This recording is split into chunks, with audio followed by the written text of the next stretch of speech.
tête couronnée veillée par 2 anges, Agnès Sorel, favorite de Charles VII, vient tout juste de retrouver son éclat d'antan après 4 mois de restauration. Le gisant était présenté depuis le début du XIXe siècle sur une espèce de semelle de pierre calcaire qui cassait complètement le contraste voulu, typique des tombeaux médiévaux, entre le gisant d'albâtre ou de marbre blanc, ici c'est de l'albâtre, sur une dalle de marbre noir. On doit avoir un gisant un peu fantomatique qui flotte comme ça sur une dalle de marbre noir dans une présentation très contrastée. Un dais en pierre a également été sculpté d'après des gravures anciennes pour remplacer celui détruit à la Révolution. Objectif, retrouver l'aspect originel du gisant, le préserver aussi des marques du temps. Cette fissure et cette tache de rouille sont dues au fait que de chaque côté, on avait un goujon de fer, gros comme mon pouce à peu près, qui faisait à peu près 25 cm de long et qui liait l'ange au coussin de la tête d'Agnès. Et donc cette fissure montre que dans les années qui viennent, le goujon aurait fait éclater la pierre. Coût de l'opération 48 000 €, financé par la DRAC et un fonds de dotation patrimoniale. Un chantier emblématique, mais qui n'est qu'un point de départ, puisque 500 000 € seront investis par la ville dans les prochaines années.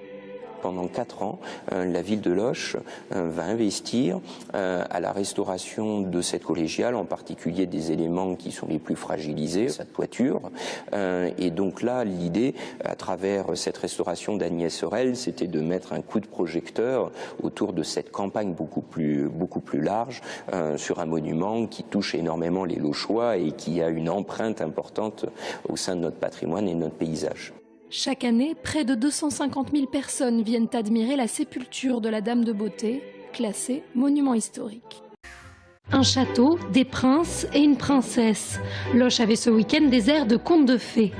Il faut dire que l'histoire d'Agnès Sorel s'y prête, puisqu'elle passe de modeste servante à favorite de Charles VII, qui fait d'elle la première maîtresse officielle d'un roi de France en reconnaissant leurs 4 enfants. Une histoire intimement liée à la ville de Loches. La rose Agnès Sorel, je dirais, aujourd'hui rentre dans l'actualité de Loches, car il y a quelques années, comme vous savez, on a ressorti les ossements d'Agnès Sorel et on a remis tout ça en place en faisant des études pour savoir de quoi elle était morte, en faisant des études avec son crâne pour essayer de recréer sa face. Et c'était une très belle femme, donc il fallait une très belle rose. Une très belle rose, fruit de près de 10 ans de travail. Déjà la couleur convenait bien, hein, le blanc était parfait. Et puis effectivement cette rose pas trop sophistiquée en fait. Elle est surtout intéressante pour son parfum épicé. Et puis ses origines en fait, dans ses origines on retrouve un rosier botanique donc très ancien qui a conféré cette résistance aux maladies. Et puis mélangé avec une autre rose ancienne. Et si cela peut paraître un peu incongru qu'une rose ait pour parrain et marraine des Altesses royales, pour eux il n'en est rien. Et cette filiation fait encore sens aujourd'hui sous la Ve République. C'est un plus parce que c'est l'habitude, on descend dans notre famille, on descend. Agnès Sorel n'a pas été directement, elle n'a pas du sang royal, vous voyez. Donc c'est une belle histoire. Très belle histoire, c'est une histoire d'amour, madame. Encore quelques photos. Ce n'est pas tous les jours que l'on rencontre un prince ou une princesse. Les Lochois pourront ensuite s'offrir le plus royal des rosiers en souvenir de cette journée. Loches, c'est ce charmant village de la vallée de l'Indre devenu au fil du temps une petite ville médiévale surmontée d'un des plus vieux donjons d'Europe. Jean-François Tulle est passionné par le Moyen-Âge. Depuis plus d'1 an, il est à la tête du donjon et du logis royal de Loches.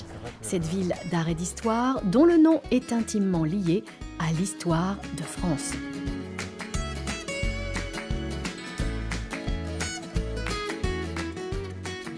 À Loches, on ne peut plus aujourd'hui évoquer Loches sans parler d'Agnès Sorel. Le fait qu'elle intervient tout à la fin de la guerre de 100 ans, qui est un conflit majeur entre la France et l'Angleterre, on est à la fin du Moyen-Âge, au milieu du XVe siècle, et elle intervient à un moment où finalement la France est en train de reprendre vie, et cette jeune femme, qui est une jeune femme cultivée, intelligente, qui a beaucoup de grâce, qui a une forme vraiment de beauté suprême, reconnue comme telle à l'époque, va marquer de son empreinte une génération et une époque qui est très sévère, qui est encore marquée par les épreuves de cette guerre passée.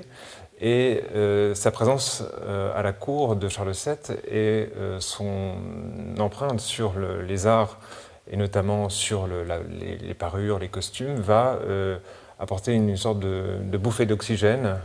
Et tout cela va donner une dimension nouvelle à l'art de vivre à la cour de France et au-delà, à partir de la deuxième partie du XVe siècle. Pourquoi est-ce que Loches, au XVe siècle, fait-elle autant parler d'elle? Alors, Loches, au XVe siècle, est une ville importante, c'est une ville royale qui fait partie des résidences itinérantes de Charles VII. On est très en retrait par rapport à la ligne de front qui est au nord de la Loire. Donc c'est une place qui est sûre, dans laquelle le roi peut résider sans crainte d'être mis en péril. Et de surcroît, Loches a l'avantage d'être la cité royale sur un promontoire, de dominer une forêt qui est un lieu de chasse privilégié pour le roi, qui fait partie de ces grands chasseurs devant l'Éternel. Donc pour toutes ces raisons, Loches est un lieu résidentiel qui compte pour le souverain de la dynastie de Valois depuis donc, cette époque.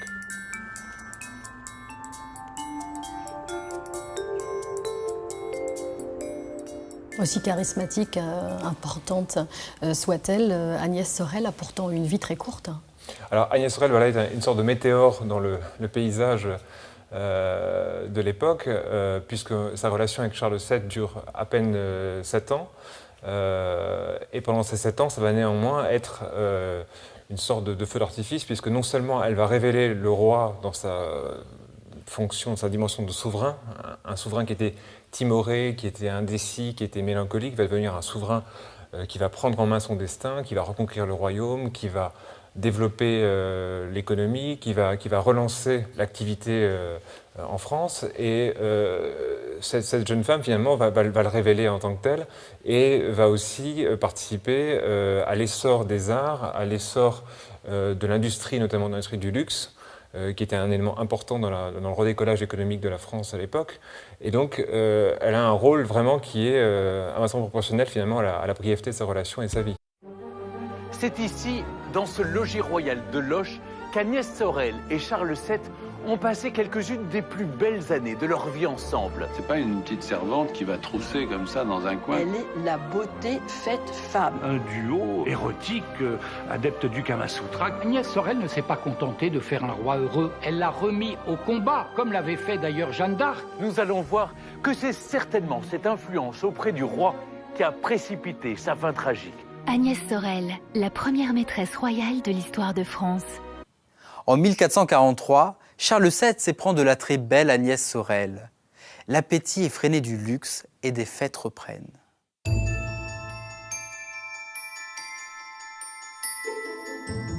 La dame de beauté, la première favorite royale de l'histoire de France. Quelle est son histoire, ou plutôt quelle est la situation sentimentale, affective, matrimoniale de Charles VII lorsqu'il la rencontre? Charles VII est marié à Marie d'Anjou. Or, Marie d'Anjou, elle avait un visage à faire peur aux Anglais. Elle était certes ingrate, pas très jolie. En plus, c'était une femme austère qui menait une vie monacale, passant de son livre d'heures à sa quenouille.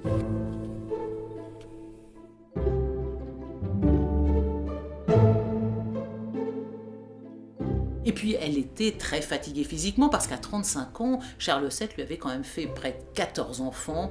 Donc évidemment, personnage plutôt ingrat qui serait plus proche d'une sœur ou d'une amie pour Charles VII car ils ont passé une partie de leur enfance ensemble. Et c'est là, 1443, alors que Charles VII a près de 40 ans, qu'il rencontre l'éblouissante, sensuelle, merveilleuse et magnifique Agnès Sorel qui a près de 18 ans. Et alors là, c'est le coup de foudre absolu et la métamorphose de ce roi.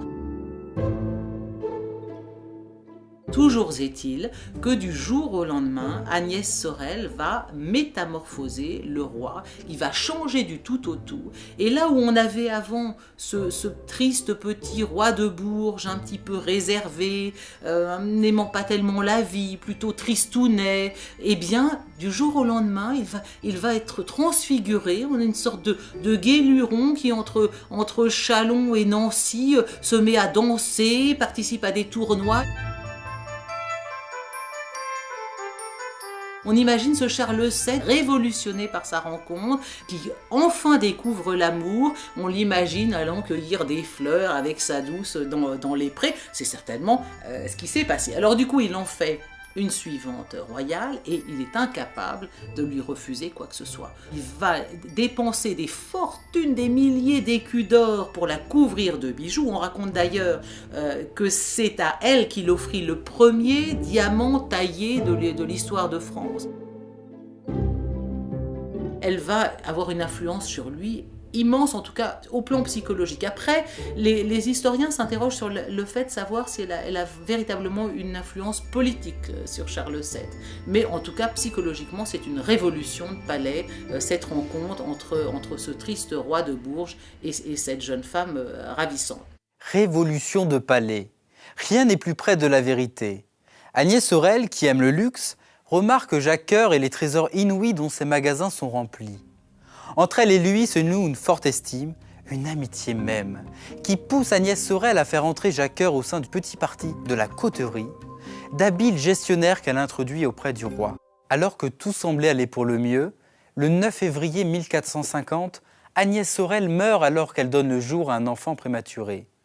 Jacques Coeur perd soudain un de ses plus fidèles appuis à la cour. Bientôt des rumeurs d'empoisonnement circulent, et le nom de Jacques Coeur figure en tête de la liste des suspects. De même, celui du dauphin, le futur Louis XI. Moi, je n'y crois pas. Je n'y crois pas pour deux raisons. Une raison d'époque et une raison actuelle. Le médecin du roi soigne Agnès Sorel lorsqu'elle enfante d'ailleurs la 4e fille du roi. Il va la soigner, elle va mourir, il va embaumer son corps. Lui, le médecin d'époque, va nous expliquer de quoi elle est décédée. Il dit d'un flux de ventre. Alors on verra après ce que ça peut être. 2005, on analyse les restes de l'urne funéraire d'Agnès Sorel. On ne peut pas imaginer dans l'histoire de France et dans l'histoire mondiale en général que quelqu'un de connu puisse mourir de mort naturelle. C'est juste impensable. L'esprit humain ne peut pas imaginer que quelqu'un puisse s'éteindre d'une infection ou d'autre chose. Et ce fut le cas notamment pour Agnès Sorel quand elle meurt en 1450. Elle meurt très rapidement, en quelques jours, et elle meurt alors qu'elle est allée rejoindre le roi, pas très loin de Rouen. Et là, les langues se sont déliées. Les gens imaginaient qu'elle avait été empoisonnée. Des noms circulaient, les Anglais, Charles VII, son entourage, Louis XI, le futur Louis XI, bien sûr. Les gens ont imaginé que quelqu'un pouvait être derrière elle. Cet empoisonnement met en cause, comme arme utilisée, différents poisons, qui sont autant d'armes indignes, propres à des roturiers. Et vous voyez comment, de proche en proche, le roturier qui est tout désigné pour être le bouc émissaire de cette affaire, c'est Jacques Coeur. Alors, roturier qui avait été anobli, mais qui, par rapport, évidemment, au grand de cette cour, représentait peu. Mystère. De quoi alors est morte Agnès Sorel ? À qui pourrait profiter un tel crime ? Alors, en effet, l'étude que j'ai pu réaliser avec quelques collaborateurs sur les restes d'Agnès Sorel a montré que sa mort n'était pas si naturelle que ça. Finalement, les gens avaient raison, elle n'est pas morte de mort naturelle. Elle était parasitée, elle avait énormément de parasites intestinaux qu'on appelle des ascaris, ce sont des petits vers qui occupent le tube intestinal, et elle le savait qu'elle était parasitée parce qu'elle prenait un double traitement. Un traitement à base de fougère, de la fougère mâle, décoction bien connue depuis l'Antiquité gréco-romaine, associée à du mercure en très grande quantité. D'habitude, on prend des fifrelins de mercure, et là, elle a pris 10 000 à 100 000 fois la dose thérapeutique. Et c'est ce qui l'a emporté très vite, en 48-72 heures, et on le sait par les résultats des dosages réalisés dans ses cheveux, notamment au niveau de la racine des cheveux, et ce qui restait de son squelette, enterré à Loches, eh bien on sait qu'elle a pris une dose monumentale, catastrophique, qui l'a emporté en vraiment à peine 2 ou 3 jours. Une mort assez brutale donc, et particulièrement douloureuse, puisqu'on meurt en pleine conscience. On a l'impression d'être une souillure vivante. Ce qui d'ailleurs rappelle les derniers mots d'Agnès Sorel, où elle disait qu'elle se sentait elle-même être une pourriture. Mais dans les détails de cette analyse des restes d'Agnès Sorel, et notamment de cette magnifique mèche de cheveux devenue brun,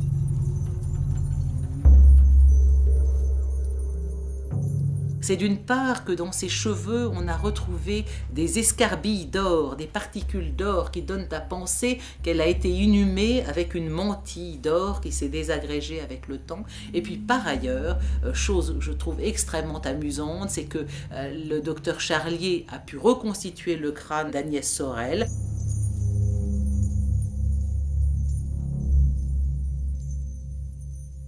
Elle est très belle, indéniablement très belle. De toute façon, elle meurt après avoir accouché, mais elle meurt à 25 ans. Donc elle reste très belle à travers le temps. Et ce qu'a pu établir le docteur Charlier, c'est qu'elle avait une déviation de la cloison nasale.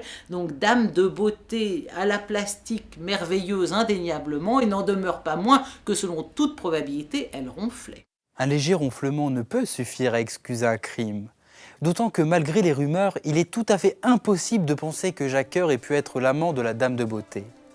N'avait-elle pas fait de lui son confident, son exécuteur testamentaire? Reste peut-être Louis XI, mais l'histoire ne nous dit rien.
Philippe Charlier m'a envoyé dedans, donc il voulait que je détermine l'âge de l'individu qui les a portés.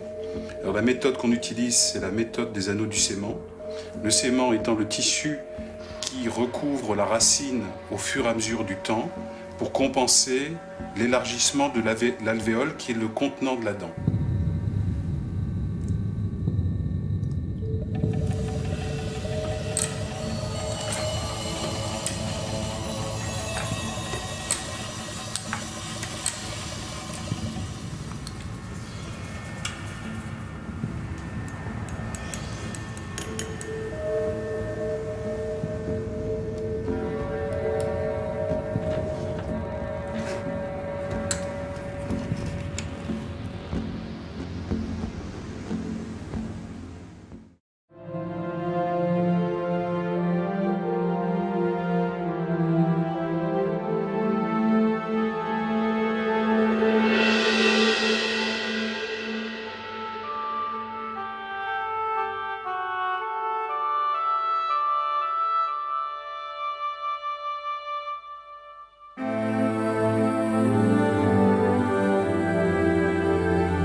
1450, et c'est à Jumièges en Normandie qu'Agnès Sorel vient rejoindre son amant Charles VII. Le roi est fou d'elle. Chose remarquable, bien avant la Pompadour, Agnès Sorel est la première maîtresse officielle d'un roi de France. Mais aussi belle que rebelle, cette femme cultivée ne va pas se faire que des amis, bien au contraire. Ici, dans ce manoir proche de l'abbaye de Jumièges, Agnès Sorel va mourir empoisonnée. Fut-elle victime de sa trop grande beauté ? Bonjour et bienvenue dans La Belle Histoire. L'histoire que nous avons décidé de vous raconter aujourd'hui est celle de la maîtresse la plus emblématique de l'histoire de France. Agnès Sorel est la première maîtresse officielle d'un roi de France. Son nom est synonyme de beauté, mais aussi de luxe, de complot et de jalousie. Pour vous raconter l'histoire d'Agnès Sorel, direction là où elle a rendu son dernier souffle, à Jumièges, en Normandie. Quand Agnès Sorel meurt, c'est une femme riche, extrêmement belle, aimée et adulée du roi Charles VII. Une femme qui a élevé le rang de courtisane au firmament de l'histoire de France. Ce qui est sûr, c'est que la première people de l'histoire est morte empoisonnée. Elle est morte en fait d'une intoxication aiguë au mercure. Qui a pu être jaloux au point de vouloir la tuer? Ce qui a choqué, c'est qu'elle a été une maîtresse affichée. On la voyait partout. Pourquoi et comment cette femme a-t-elle rendu le roi fou d'amour? File-toi. Allez, oust. Oust. Comment s'est-elle retrouvée ici à Jumièges pour rendre son dernier souffle? C'est ce que nous allons voir dans cette émission. Avec Myriam Bounafa, avec François Reinhardt. Agnès Sorel est-elle morte d'avoir été trop belle? Vous êtes à Jumièges. Vous aimez La Belle Histoire? Alors c'est parti. Nous sommes donc à Jumièges, entre Le Havre et Rouen, dans une des abbayes les plus anciennes de France. Une abbaye majestueuse qui domine la Seine depuis 15 siècles. Celle que Victor Hugo surnommait la plus belle ruine de France est devenue aujourd'hui l'un des sites les plus visités de Normandie.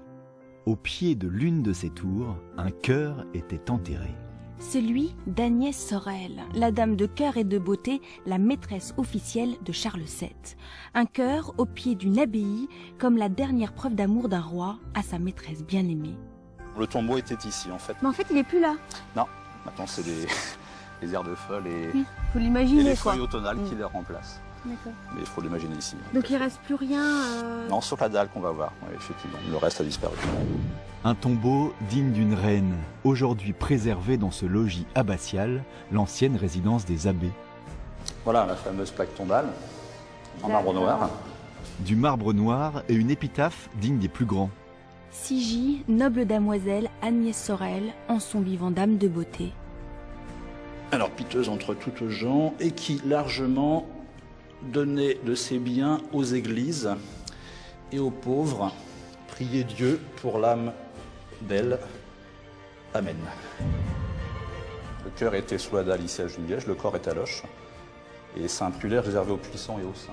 C'est-à-dire qu'on la considère comme une puissante ou comme une sainte? Sainte, non. Puissante, oui. Plutôt c'est l'aspect-là des choses, effectivement. Quelqu'un d'important. Sainte, non. Une belle inconnue, devenue puissante, ça ne s'est jamais vu à l'époque. Mais alors comment la jeune Agnès a-t-elle réussi à bénéficier de tous les privilèges royaux jusqu'à en éclipser la reine elle-même et surtout à imposer un statut encore inconnu, maîtresse officielle du roi de France? Elle a eu dès l'enfance une culture raffinée. Et ça compte, si vous voulez, dans le fait qu'elle ait séduit le roi Charles VII. Donc ils se sont rencontrés à Toulouse, et parce qu'elle appartenait justement à la maison de la duchesse d'Anjou. Et il a tout de suite été conquis par elle. Elle avait 18 ans. Et elle était d'une très grande beauté. Le roi a été pris immédiatement d'elle. Hein. Et elle, on ne peut pas savoir. C'est difficile parce qu'elle, autant elle était belle, autant lui, il était laid. Il était très laid, Charles VII. Ce n'est pas forcément le plus beau, mais c'est le plus puissant. Charles VII se fait aussi appeler Charles le Victorieux ou encore Charles le Bien Servi. Alors, qui est Charles VII ? Donc on est dans la première moitié du XVe siècle. Charles VII, il est très célèbre dans l'histoire de France parce que c'est le roi de l'époque de Jeanne d'Arc. C'est le petit roi fragile qui essaie de lutter contre les Anglais, qui ne sait pas s'il doit devenir roi par roi. Jeanne d'Arc de sa Lorraine, elle arrive, elle le pousse dans le dos et elle lui dit « tu vas te faire sacrer à Reims ». Et à ce moment-là, Jeanne d'Arc, elle a son triste destin déjà évoqué dans la Belle Histoire, c'est-à-dire qu'elle va mourir brûlée à Rouen. Et Charles VII, d'un autre côté, il est changé du tout au tout. C'était ce petit roi fragile qu'on appelait le petit roi de Bourges parce que personne ne le croyait. Et puis il devient le roi de France. Et là, toute sa vie qui suit D'une part, il va reconquérir contre les Anglais peu à peu son royaume. S'il vient en Normandie, là où on est à Jumièges, parce qu'il fait la guerre encore pour reconquérir sa Normandie, il aura le problème avec la Guyenne, la région de Bordeaux, où il va reconquérir. Donc c'est un roi qui est un roi dans la guerre en permanence. Et en même temps, c'est un roi qui devient puissant, très imbu de lui-même, et qui adore les femmes, et qui multiplie les conquêtes, etc. Et parmi ces femmes-là, la plus célèbre, c'est Agnès Sorel. Ne devient pas favorite qui veut. Au Moyen-Âge, la cour se déplace sans cesse de château en château et les courtisanes du roi sont recrutées par casting. Les places sont chères, la compétition est serrée. Étonnamment, ce n'est pas le roi qui choisit. On raconte que l'arrivée à la cour d'Agnès Sorel a été organisée par la mère de la reine. Oui. Comment ça? Ah ben comment ça Pourquoi? Certainement pour des raisons d'équilibre politique, et puis si le roi délaissait la reine, il valait mieux, disons, contrôler la personne avec qui il allait partager sa vie.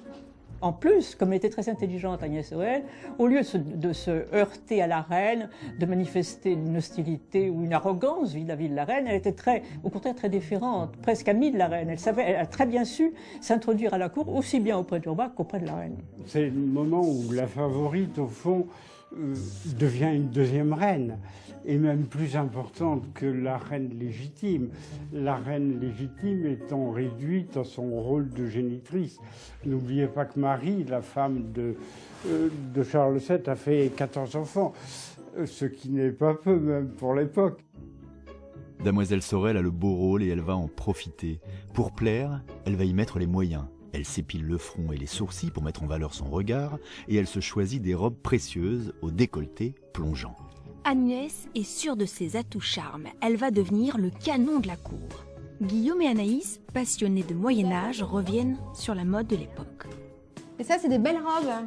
Voilà, donc là, vous avez deux exemples de robes du 14e et du 15e, ouais, que vous allez essayer toutes les deux après. Ouais. Ça, c'est avant et après Agnès Sorel, voilà, en fait. Vous avez 100 ans de différence à peu près entre les deux robes. Là, c'est pas super décolleté, en fait. Ça va venir. Ça va venir. Après, je tire ma chemise par en dessous, de manière à bien la positionner. Là, l'important, c'est déjà que le lassage tienne. Les hommes, généralement, sont admiratifs. ça c'est pas un problème. File-toi. Allez, oust. Oust, oust, oust. Faut se laisser le temps de se faire désirer. Donc ça, justement, c'est l'ajustage qui va faire justement la différence entre une robe de petite condition et une robe de haute condition. Donc Agnès Sorel, il faut se dire qu'elle va porter une robe peut-être décolletée comme beaucoup d'autres femmes à l'époque. Simplement, les étoffes vont être plus fines. L'ajustage, voilà, va être beaucoup plus travaillé. Certains détails, comme la ceinture, vont comporter des ouvrages soit incrustés de pierre, soit simplement ciselés, mais tout simplement plus riches. Et il se peut très bien qu'elle ose peut-être plus que les autres femmes, vu qu'elle n'a pas le carcan, justement, royal. Elle n'est pas obligée, Elle a justement, compris que de... ça pouvait la Ça servir. pouvait marcher. Ça pouvait marcher. Elle était intelligente. C'est une star, une étoile. Elle devançait même la reine dans tous les banquets, les cérémonies de tous ordres. Elle était toujours là, toujours. Et c'est pour ça qu'on la considère comme la première maîtresse officielle. C'est la première femme qui a été imposée à la cour par un roi de France comme maîtresse.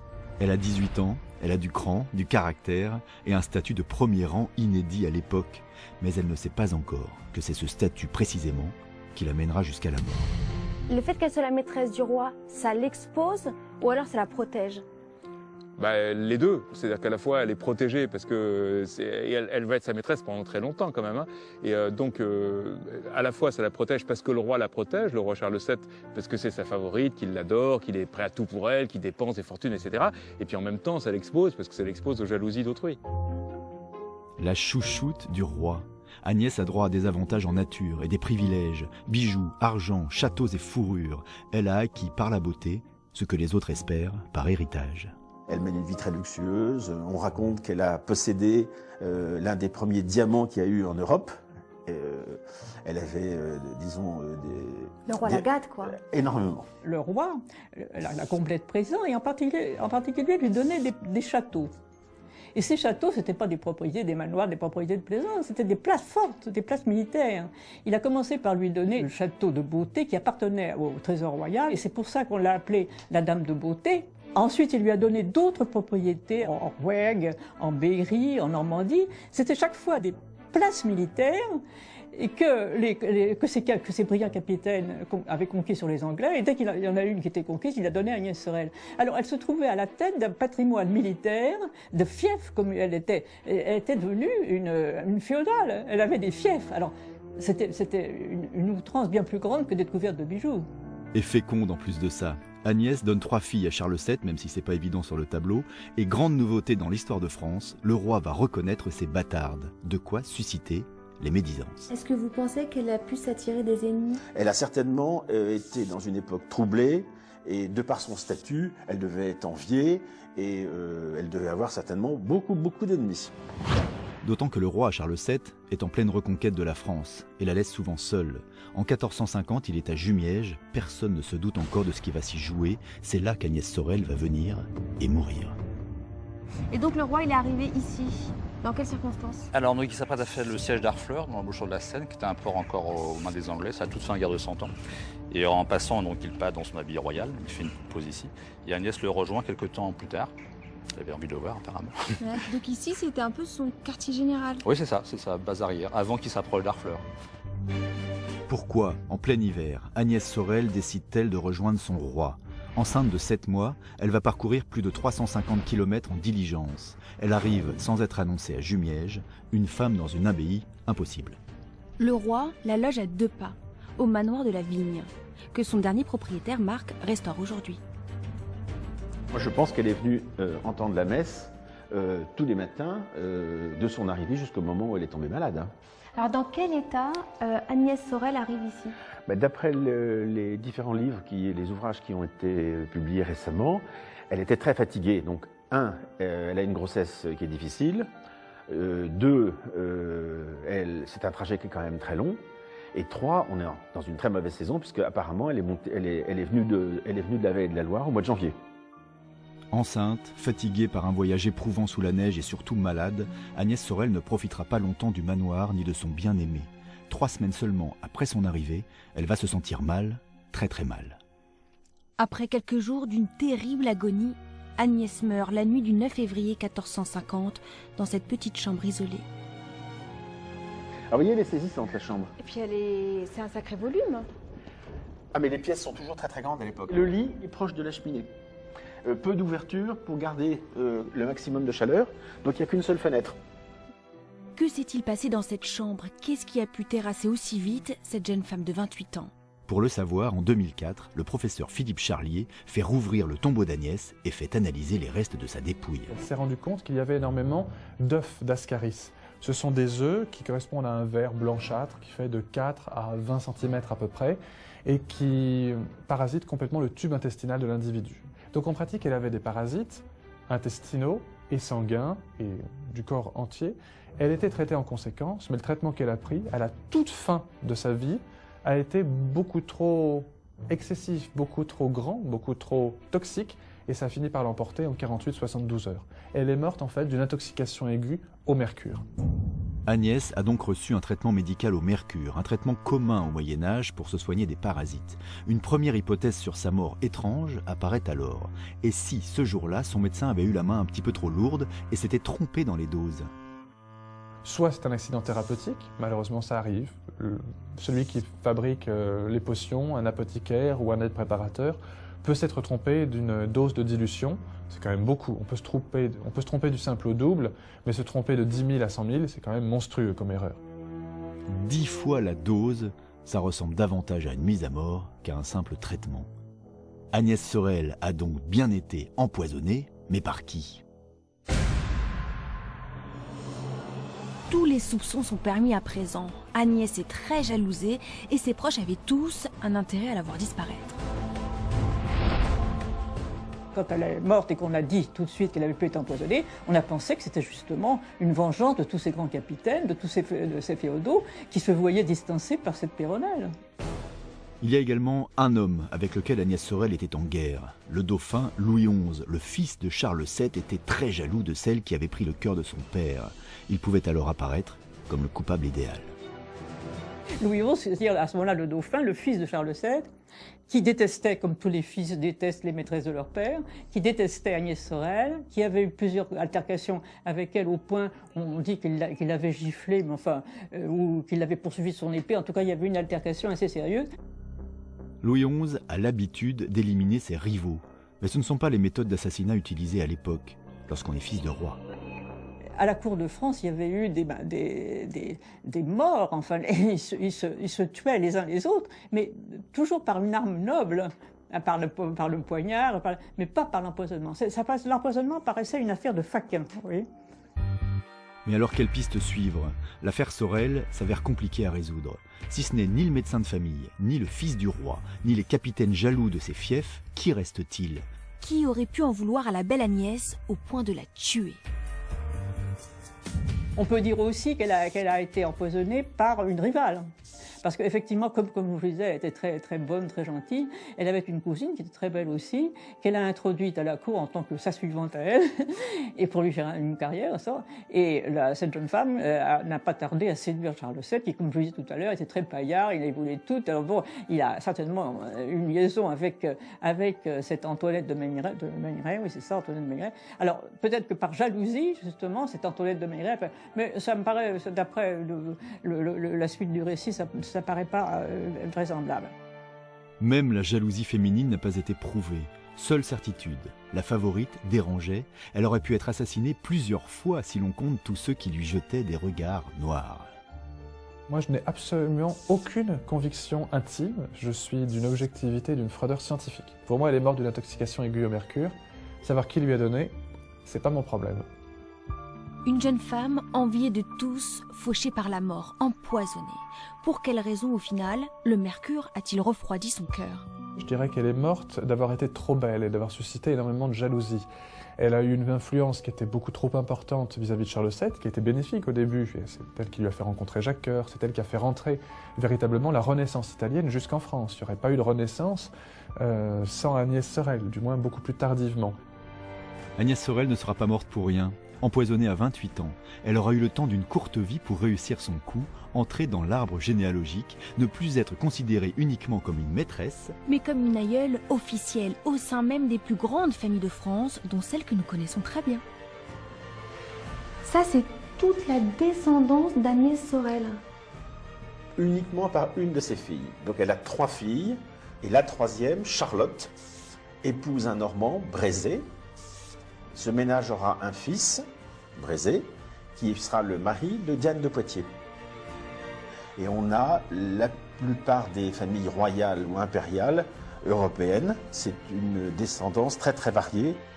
Jacques Chirac aussi, Valéry Giscard d'Estaing aussi. Oui, c'est notable. C'est pas vrai, c'est vrai. Jacques Chirac, Valéry Giscard d'Estaing ont des liens de parenté avec Agnès Sorel. Oui, tout à fait. Un amour limpide entre un roi et sa maîtresse officielle. enflammé pour elle à ce point qu'il ne pouvait supporter qu'elle lui manquât un instant.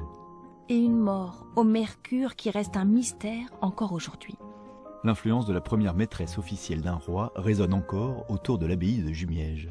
Est-ce qu'on pourrait imaginer la même révolution aujourd'hui, c'est-à-dire que les présidents puissent donner une place officielle, un statut officiel à leur maîtresse ? Alors, dans la République, non, parce que précisément, elle s'est construite contre le système de la cour. Le système de la cour, avec les maîtresses officielles, etc., c'était le mélange vie privée, vie publique.